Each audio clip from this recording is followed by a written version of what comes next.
Hello everybody and welcome to another episode of Surviving Mars here on the Wooden Otter. Today we're trying out a new format for our video. I have been playing Surviving Mars pretty much all week. I have somewhere between 15 and 16 hours of gameplay recorded, and instead of just throwing up all that video onto YouTube, I'm going to edit it down to just the highlights. We're going to do a highlight reel, and I'm going to try doing a voiceover to just kind of give you an idea about what I'm thinking and what's going on in my colony and all of the stresses that I've had to deal with playing through on this very difficult setting, this 1075% difficulty setting. It is an extremely difficult game, and I can tell you that after playing for a week, I have only just now gotten to the point where I am comfortable with my colony and its stability. It is a very difficult game. It's very hard to get the machine parts you need, maintain your population, keep your comfort high, keep people from turning into renegades. All of these things I've dealt with in this playthrough, and now I'm going to show you just the highlights so that you can see just how difficult it's been. Let's get into it. So, my colony is still very small at this point. I have a small triangular dome here. The reason I went with the triangular dome is because triangular domes don't require polymers, and at this point in the game I have only 10 polymers and no way of getting more at the moment. So using a triangular dome saves those polymers for something that's a little more important, which in this case is energy storage. Batteries take polymers, their maintenance is polymers, and early game, they're actually very difficult to maintain. Since they implemented the trade platform, however, you'll see in my game it becomes very easy to just trade for people with polymers. I know that's not the hardest difficulty thing to do in Surviving Mars. You can just trade with the other colonies and they'll usually give you what you need, although I spend a lot of this game trying to trade for machine parts and electronics because those are also very difficult for me to come by, and they never want to trade that. So apparently just polymers are all over the joint, all over the planet. They just litter Mars with polymers. So the reason I went with the triangular dome is because I could save those polymers for my batteries. One thing to mention in this playthrough is I actually got a very lucky event early on in the game where I actually received, I think, 10 or 15 machine parts and electronics just delivered in a supply pod to my base.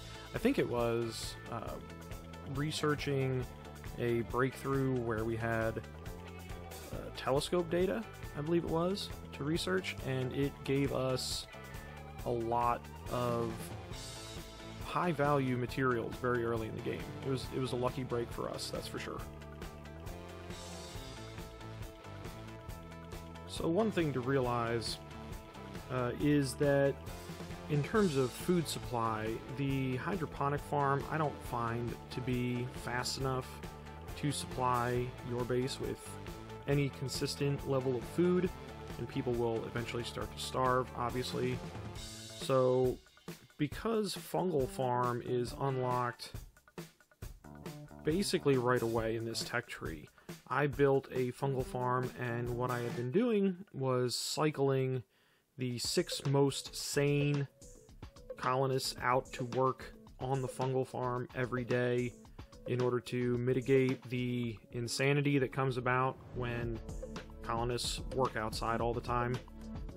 It really starts to wear on an individual colonist if you send them out every day and they, eventually snap and turn into renegades or go insane or stop working, etc. So I've been, every day when the day ticks over, I fire everyone out of the Fungal Farm and hire 6 healthy people to man it for the day. Despite having 6 people working on the fungal farm, I do end up having some issues with a few colonists starving here and there. Oh well, live and learn. So here you'll see me ordering a cargo rocket from Earth. I sent a rocket back to Earth, specifically knowing that in this playthrough I wanted to have my second rocket be colonists and my third rocket be a resupply, rather than the second rocket be a resupply and the third be colonists like my typical playthrough, which never seemed to work out, go figure. So this is my resupply rocket that I'm ordering. The first thing I do is I order 2 prefab buildings. It's the small electronics factory and the small machine parts factory, because that way I can fit them into a neighboring triangular dome without too much problem, or too many problems. And then I can start building my supply of those, materials without having to research an entire building like a full-size electronics factory, etc. The next thing I order is the RC commander and transport, which I'm missing. Those are both really useful around the base, obviously. The explorer is great, obviously, for getting that research bonus from anomalies on the base, but the commander allows you to repair things far away, and the transport obviously means that you don't have to worry about a metal supply basically ever. So after that, I start ordering some advanced materials, polymers, machine parts, and electronics. And in retrospect, I really should not have ordered polymers, because it is insanely easy to trade in this game for polymers, but I end up buying basically what is going to give me roughly 30 of each when the rocket lands. So I have a few more electronics, I buy a few less electronics, but in the end I end up with 30 of each material when the rocket launches. And then a drone just to fill out the rocket and make sure I have a full load.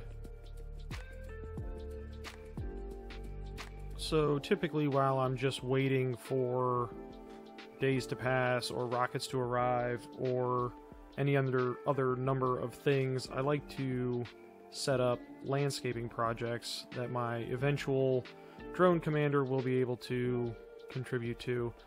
So in this case, I'm building a road to the other side of this platform I'm on, where eventually I'll build a ramp. And I do that pretty much anytime there's a large waiting period and I need to improve access to other areas of the map, where I will eventually want to get access to resources or anomalies. Mainly it allows my RC Explorer access to all of the anomalies, because they're very important for advancing research. So here we are on Sol 31, and a meteor came and destroyed my Moxie.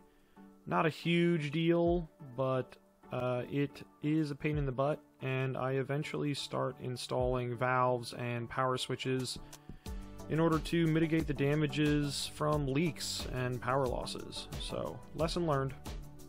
Your stuff will get hit by meteors.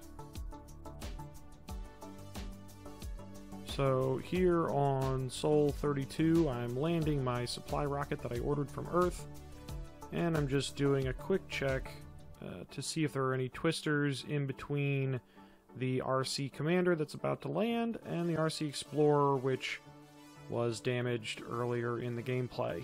It would be a crying shame to send my commander to fix the Explorer and have it be damaged by a twister or something like that. And then I would have 2 rovers that were just out there waiting for a drone to come along and fix them.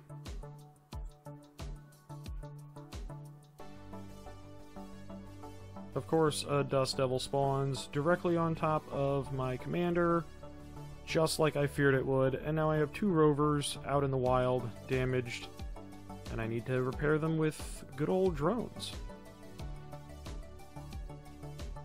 So at this point, one of my Martian born have finally grown up, And it turns out she's got the traits of coward and glutton and religious, which coward is really the bad one here, because sanity losses can lead to some bad things happening, like going renegade or not being able to work. So that's kind of a tough break, but hey, that's why you build schools later in the game. So at this point, since my second supply rocket has landed and I have some prefab buildings, I decided to go ahead and build another triangular dome. I still don't feel comfortable spending the polymers on an actual small dome, so I actually end up building 3 triangular domes in this playthrough, which they tend to work out actually fairly well for early game settlements, and you can build them real close to each other. And the tunnels are very short, so your people can walk right through the tunnels and end up at another place of work, and it works out pretty well. So 3 triangular domes right next to each other, not a bad proposition, but for now, I'm just focusing on building a second one. So here my rocket's fully refueled, and I decide to send it off on a Planetary Anomaly, just to see if I can get some benefit out of it. I like to start with the drone anomalies, because I always seem to have plenty of drones, or even if I have a small number of drones, it's still enough to, get the job done, especially in these early stages of the colony like this. So I select this anomaly and I send off 9 of my drones to make some research progress, which is sorely needed at this point. Technology is king. So here I am, it's Sol 35, I've completed the second triangular dome, and now I'm ready to start outfitting it. So I'm setting up a passage so people can access it. I've got a little housing area. I'm putting in a ranch, because ranches produce food in the same way fungal farms do, where they just produce a constant amount of food and not like a bunch of food every 2 or 5 sols. And I'm also putting down my prefab buildings so that my colonists will be able to work in this little triangular dome while they live in the next one or in this one. So everybody gets a place to work and an inside supply of food. Everybody wins.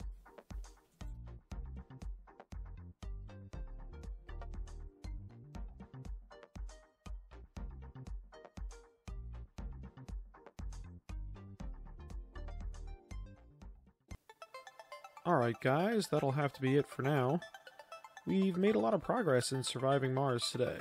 We figured out a way to save polymers for use in batteries by building triangular domes. We fed our colonists with a fungal farm and rotated workers to avoid insanity. We survived a direct meteor strike on the colony. We had some rovers knocked out by twisters, and even had a Martian baby or 2. As always, please like and subscribe below, as it really helps out the channel, and I would, of course, appreciate it. Stay tuned to see what the Red Planet has in store for us next time on The Wooden Otter. Peace!